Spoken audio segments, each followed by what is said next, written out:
Hello everyone, welcome to my podcast. It's Christian. So today we will be talking about leadership.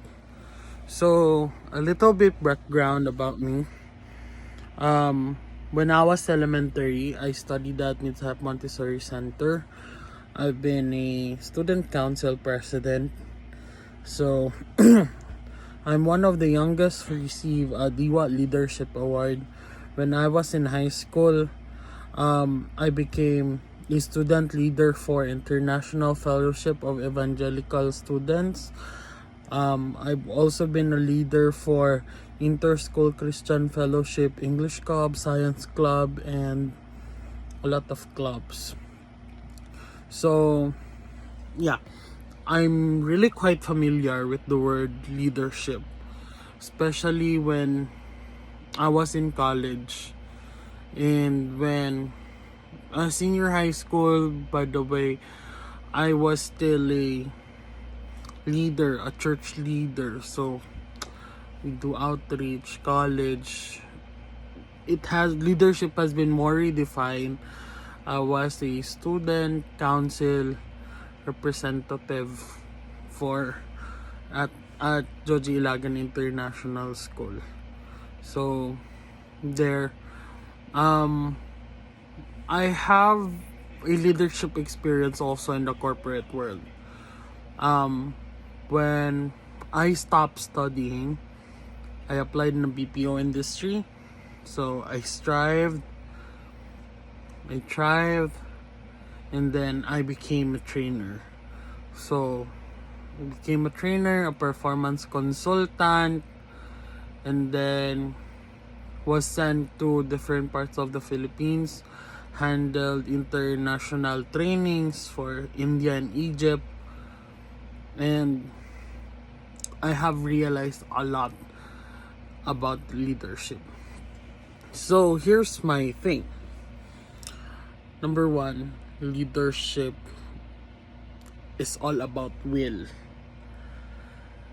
You are not chosen to be a leader. There's no such thing as you're born to be a leader. I don't believe in that. Leaders are made. Leaders are decision makers of their own.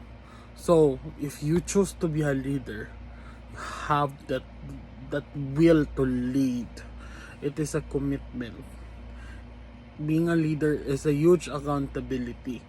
It's a process of brokenness. Why? You don't just think about yourself, you think of everybody whom is under you. Right? So a leader is not selfish.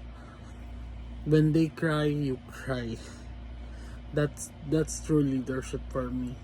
When they mourn, you mourn. You are with them. So it's a BPO. In BPO, there were a lot of problems that I have encountered, especially with my agent. They won't go to work because they don't have fare, walang pamasahe. They won't go to work because they don't have anything anymore. They don't have something to eat. They'll just sleep it for the night. And it's a huge burden. As a leader, you have to think of critical things. You have to analyze things. You have to be very analytical, critical, and ethical in all ways. So you have to balance things out.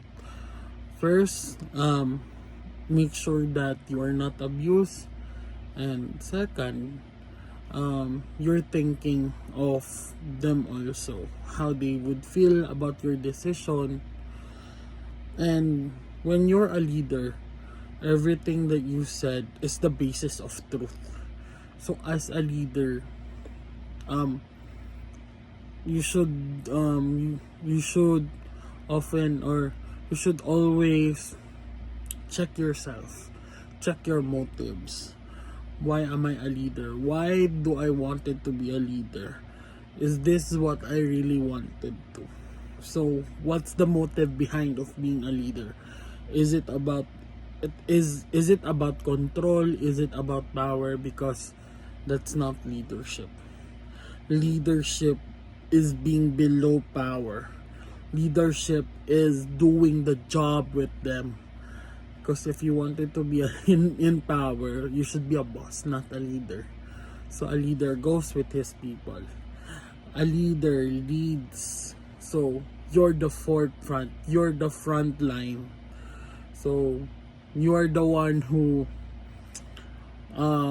shields the arrows for your people. So you're the first defense when you're a leader. So it's a huge commitment, it's a huge accountability. So a leader should be also emotionally stable, emotionally available to his people. So there are a lot of things about leadership, but to wrap it all up, one thing that is very critical on a journey of being a leadership or being a leader is really a journey of brokenness. If you're not broken, you cannot be a leader. If you are not broken, you cannot be a leader. So let us put this on an illustration of a bread. If you don't break the bread, you cannot share it to others. You have to break the bread to share it to others. And that's the life of a leader. Life of a leader is shared to others. Thus it needs to be broken. Thank you so much for being with me on the short podcast. Once again, this is Christian, and see you on the next episode.